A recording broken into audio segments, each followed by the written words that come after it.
Obrad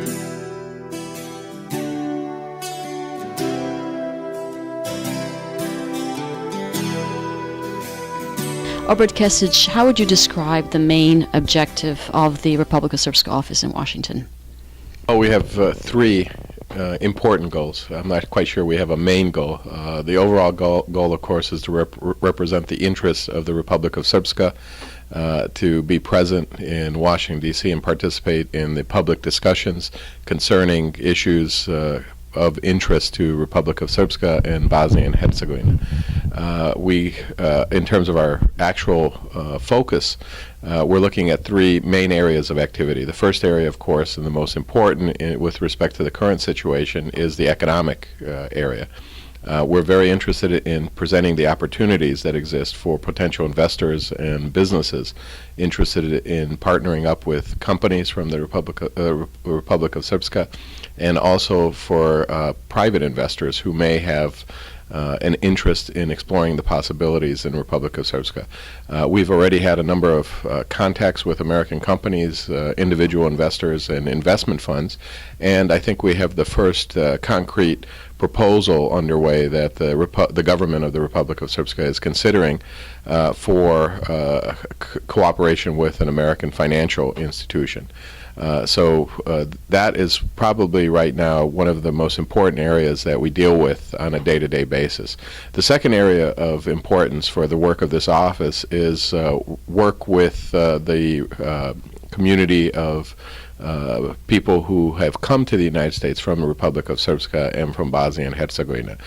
We have reached out to the Serbian communities in Chicago, in New York, in Boston.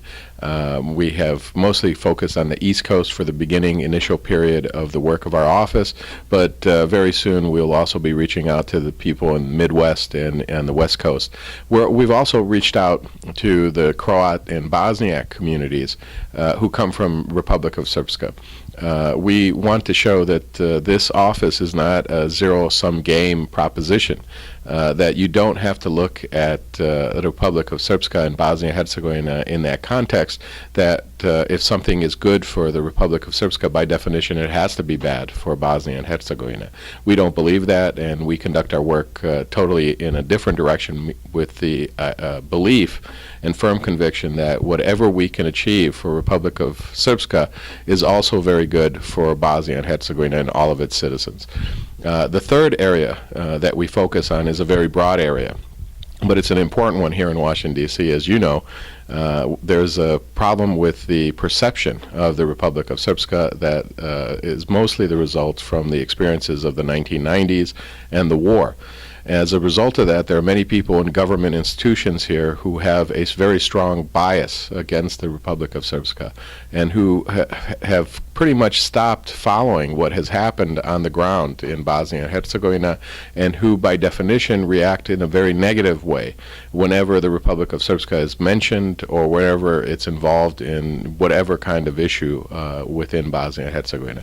We're now actively working to present information to clarify the positions of Republic of Srpska, its government, and leading political actors in a way that then can show that actually the Republic of Srpska is not the boogeyman that exists in people's minds because of what they believe happened in the 1990s, that in fact it represents a very strong possibility for the future of all of the citizens of Bosnia and Herzegovina.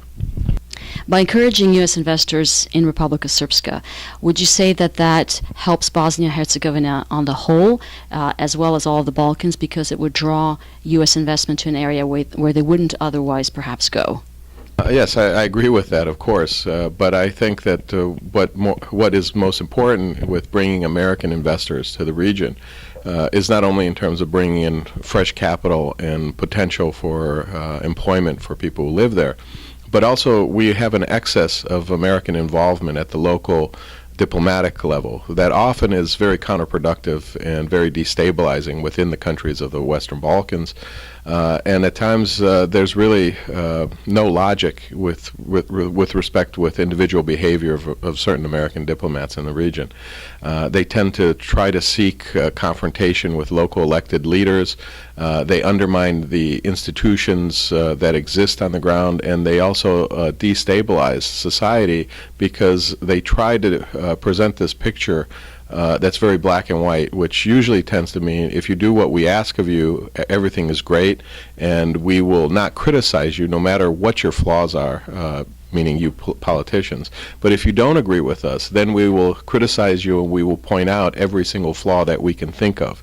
And usually what happens with this type of knee-jerk reaction is that it mystifies American foreign policy for average citizens, and it creates this impression that there's this agenda that the U.S. government has that tends to be against the interests of a particular people, in this case the Serbs who live in Republika Srpska. And that's actually not true. Much of what people on the ground see is the result of individual actions, often not coordinated with higher levels of decision-making within this administration.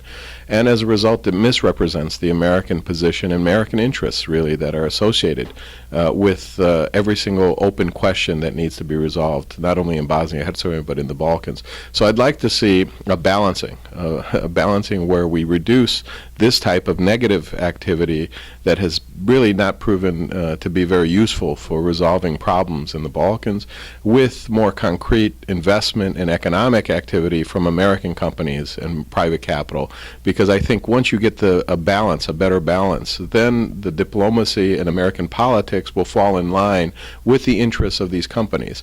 And those interests are usually defined by interests that don't allow for this type of adventurism at the embassy level within these countries. Would you say that your office is helpful not only to Serbian companies in Republika Srpska, but to also other companies throughout Bosnia-Herzegovina who would like to reach out to you and get some assistance? Well, we're here to really serve the citizens of the Republic of Srpska and the government of Republic of Srpska. So we are not a political office. We don't make any distinctions with respect to political parties or affiliations or ethnicity, of course. We don't test anybody when they come through the door. We approach this work that we do in a very serious way, in a very professional way, and we're here to really help as much as we can establish firm contacts with American potential partners. On the economic side, we've already been contacted by a number of companies in the Republika Srpska that need specific contacts or purchases of equipment within the United States. We've had mixed results, to be honest with you. In some cases, we've been very successful and had come across very responsive potential partners on the American side. But in other cases, unfortunately, it kind of reaffirms this notion that the Balkans are on the periphery of American interests, not only politically, but also economically. So we've had to contact some very large American companies, and we're still waiting after a month for a response from some of these companies, mostly because the size of the business involved compared to what these very large American companies are doing elsewhere is so small that it's very difficult to get them to be responsive and proactive. But we're very patient, we're very persistent, and I'm very confident that even in those very difficult cases, very soon we'll have some concrete results. Thank you, Obrad Kesic. We appreciate this opportunity to speak with you.